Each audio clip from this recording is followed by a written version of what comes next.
মুসা আলাইহিস সালাম তার অনুসারী, অল্প কিছু অনুসারী যারা ছিলেন তাদেরকে নিয়ে পালাতে লাগলেন, এলাকা ছেড়ে চলে আসলেন। পেছনে ফেরাউন এবং তার বিশাল বাহিনী অস্ত্র শস্ত্রে সজ্জিত। এই বাহিনী পেছন থেকে তাড়া করলো। মুসা আলাইহিস সালাম আসতে আসতে একেবারে বিশাল দরিয়া সমুদ্রের পাশে এসে দাঁড়ালেন। সাথে তার অনুসারীরা। সামনে আর কোনো রাস্তা নাই, পালানোর কোনো আর জায়গা নাই। পেছনে ফেরাউন এবং তার বাহিনী।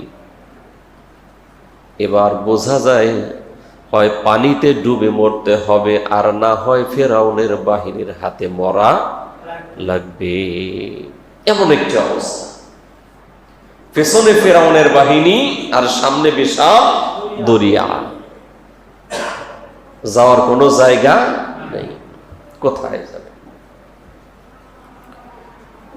এই অবস্থায় মুসা আলাইহিস সালাম এর অনুসারী যারা, তারা বলল, আল্লাহর পয়গম্বর মুসা, আমরা তো বুঝি শেষ হয়ে গেলাম, ধরা খেয়ে গেলাম। মুসা আলাইহিস সালাম তার পরিপূর্ণ আস্থা রয়েছে একজনের উপর। সবাই বলেন তো তিনি কে? ইমানদারেরা একজনের উপরেই ভরসা করে। সবাই বলেন তো তিনি কে?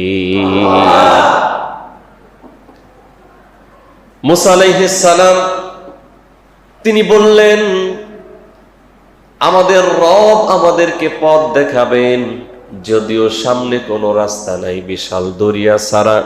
পেছনে নিশ্চিত ফেরাউনের বাহিনীর আক্রমণ। এখান থেকে আল্লাহ আমাদেরকে হেফাজত করবেন। এই বিশ্বাস নিয়ে যখন তার অনুসারীদেরকে বললেন, আল্লাহ রব্বুল আলামিন বললেন, মুসারে, তোমার হাতের মধ্যে যেই লাঠিটা আছে, এই লাঠিটা দিয়া তুমি এই দরিয়ার মধ্যে আঘাত করো। সুবহানাল্লাহ। তোমার হাতে যে লাঠিটা আছে, এই লাঠিটা দিয়া এই সাগরের মধ্যে একটা আঘাত করো। কন্যা সুবহানাল্লাহ। আল্লাহর পয়গম্বর মুসা আলাইহিস সালাম আল্লাহর নির্দেশ পাওয়ার পরে ওই লাঠিটা দিয়া দরিয়ার মধ্যে আঘাত করলেন। পানির মধ্যে 12টা রাস্তা বানিয়ে দিলেন যিনি। সবাই বলেন তো তিনি কে? রাস্তা হলো কয়টা? 12টা। 12টা রাস্তা যখন হয়ে গেল,